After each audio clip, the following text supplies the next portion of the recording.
Dear students, आज हम MCom final EAFM paper 3 management and management accounting में आज का जो हमारा टॉपिक है वित्तीय स्थिति का विवरण यानी स्टेटमेंट ऑफ फाइनेंशियल पोजीशन। इसमें हम बैलेंस शीट और P&L अकाउंट को लेते हैं। इससे चर्चा करने से पहले पूर्व के वीडियो में हम एनालिसिस ऑफ फाइनेंशियल स्टेटमेंट में उसके मीनिंग और वित्तीय विवरण की जो संरचना है उसके बारे में हम चर्चा कर चुके हैं।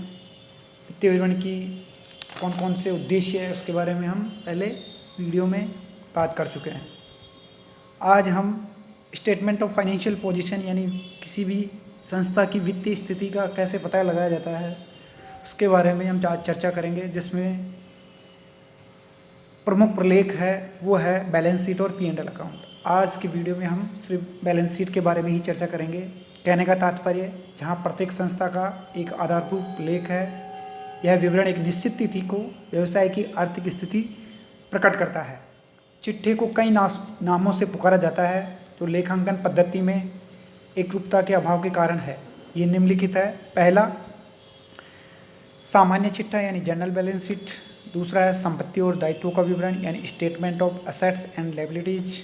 तीसरा, संपत्तियों, दायित्वों और पूंजी का विवरण यानी statement of assets, liability and capital. चौथा है स्वामित्व विवरण यानी स्टेटमेंट ऑफ नेटवर्थ। फिफ्थ है वित्तीय स्थिति का विवरण यानी स्टेटमेंट ऑफ फाइनेंशियल पोजीशन और पोजीशन स्टेटमेंट जिसको बोलते हैं। छठा है साधनों और दायित्वों का विवरण यानी statement of sources and liability.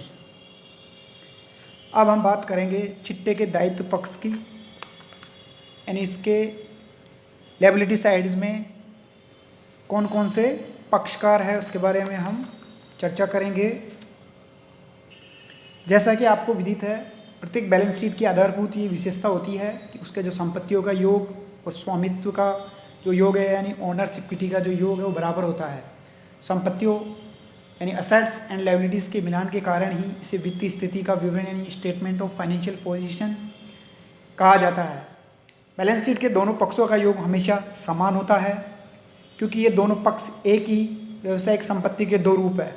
Assets की सूची को ज्ञात होता है कि व्यवसाय के जो ओनर्स है कौन कौन सी संपत्तियां है।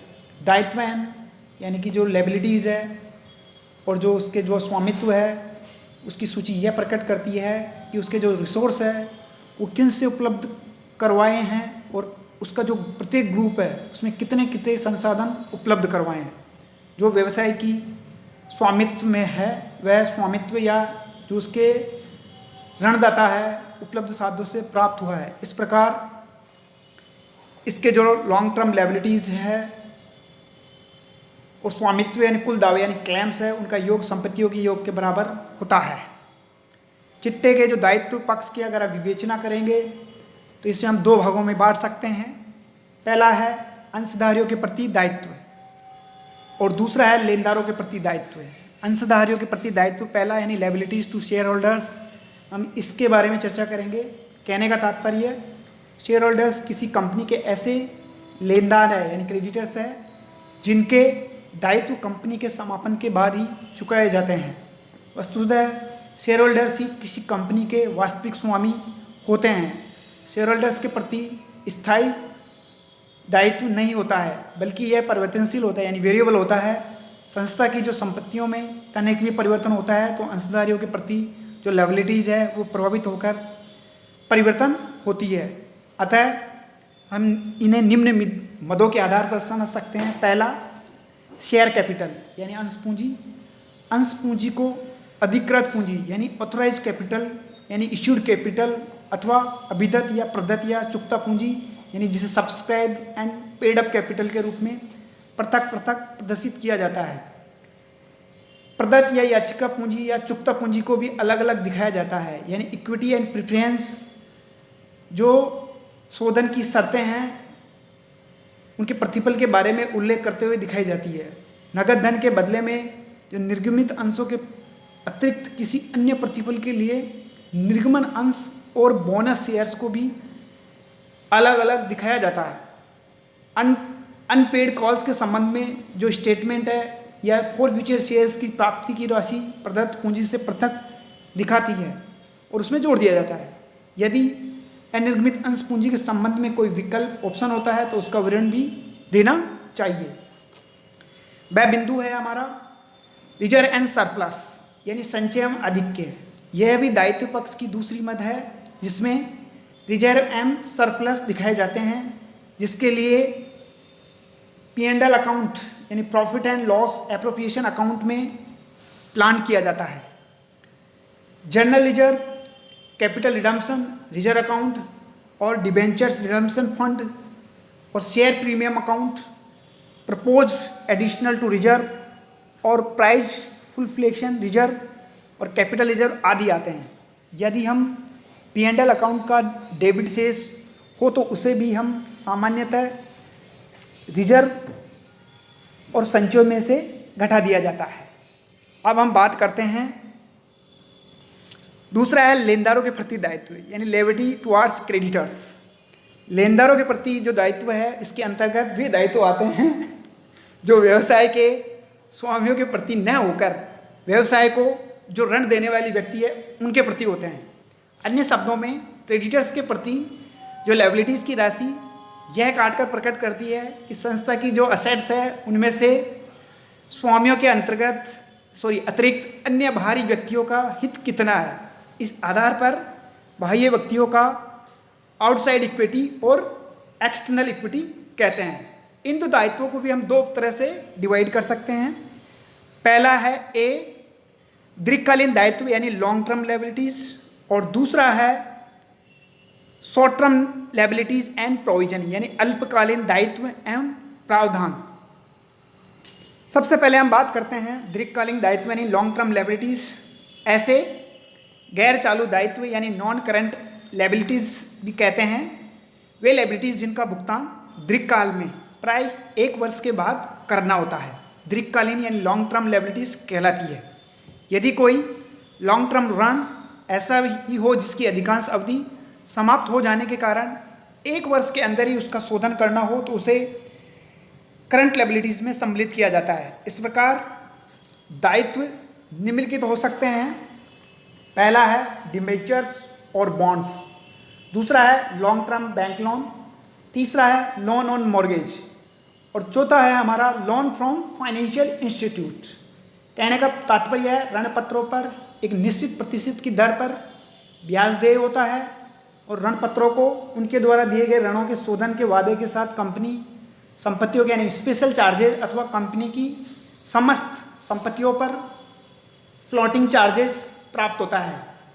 ऐसे ऋणपत्रों को सिक्योर्ड लॉन्स के अंतर्गत दिखाया जाता है और ऋणपत्रों के अतिरिक्त अन्य ऋणों के सुरक्षित हो तो उन्हें भी सुरक्षित ऋण यानी मॉर्गेज लोन के अंतर्गत शामिल किया जाता है।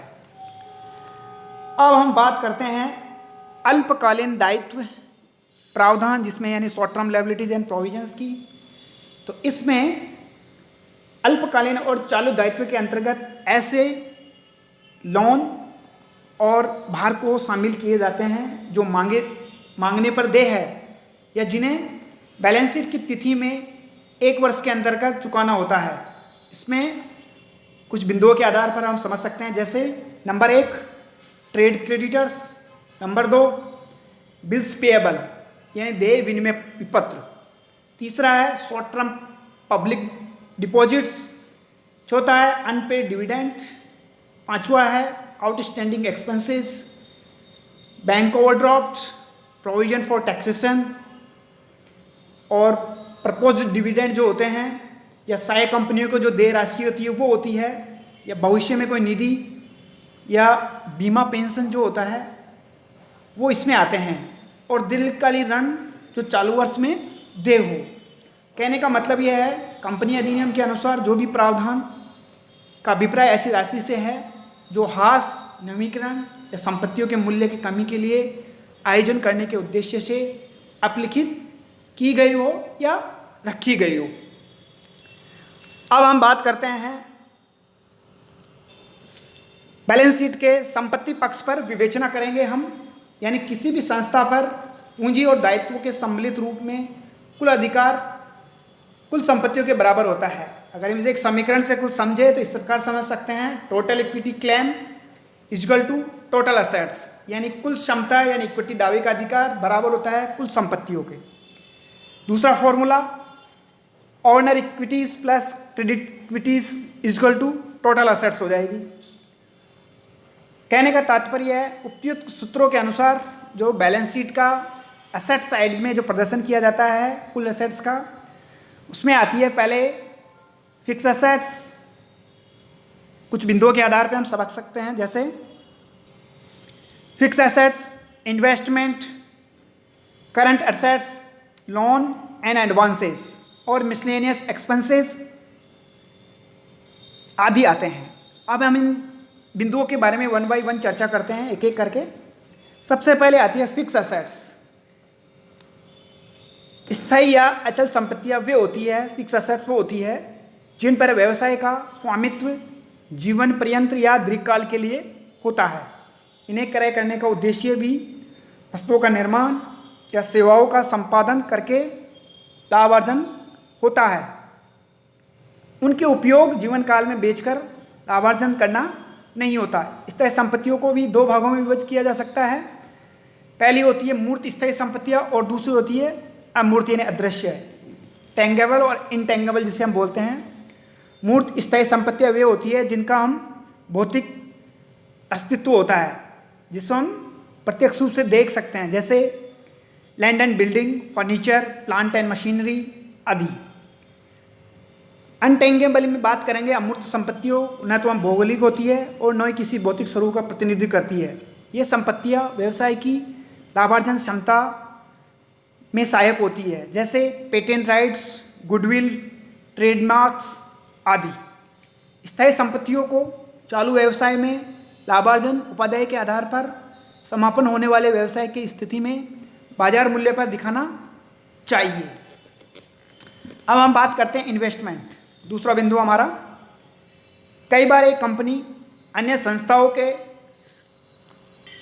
के अंशों, ऋणपत्रों, बॉन्डों, सरकारी प्रतिभूतियों व अन्य स्थायी संपत्तियों में धनराशि का विनियोजन कर देती है। ये सब इन्वेस्टमेंट शीर्षक के अंतर्गत दिखाए जाते हैं। इन्हें लागत मूल्य पर निरूपित किया जाता है।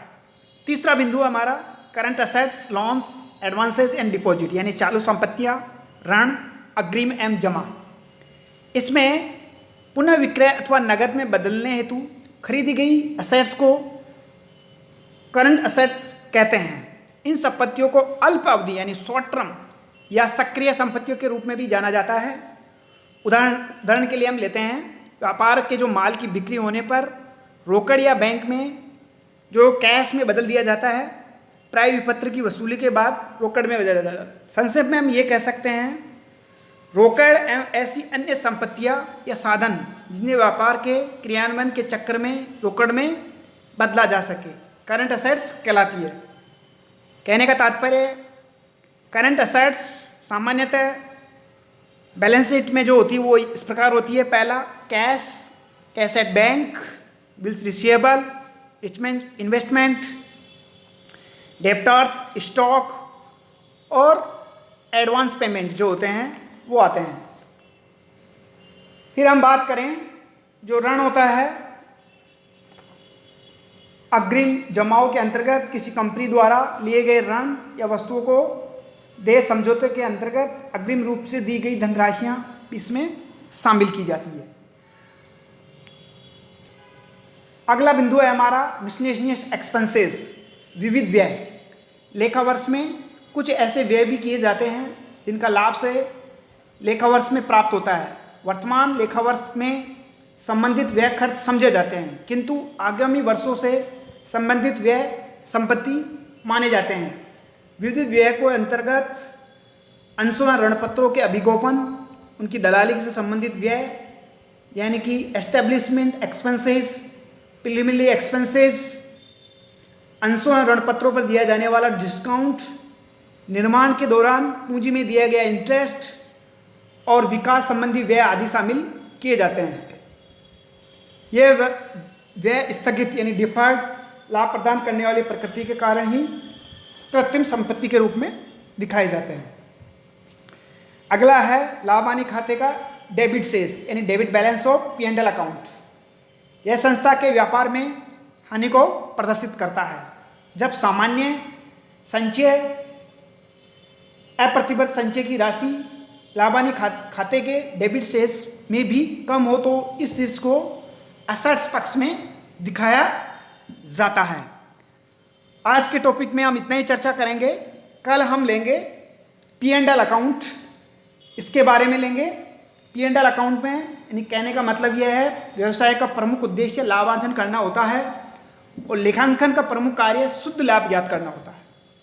शुद्ध लाभ ज्ञात करने हेतु P&L अकाउंट तैयार किया जाता है यानी नेट प्रॉफिट के लिए, और इसको निम्न नामों से जाना जाता है: statement of income, statement of earnings, income account, statement of operation, statement of income and expenditure.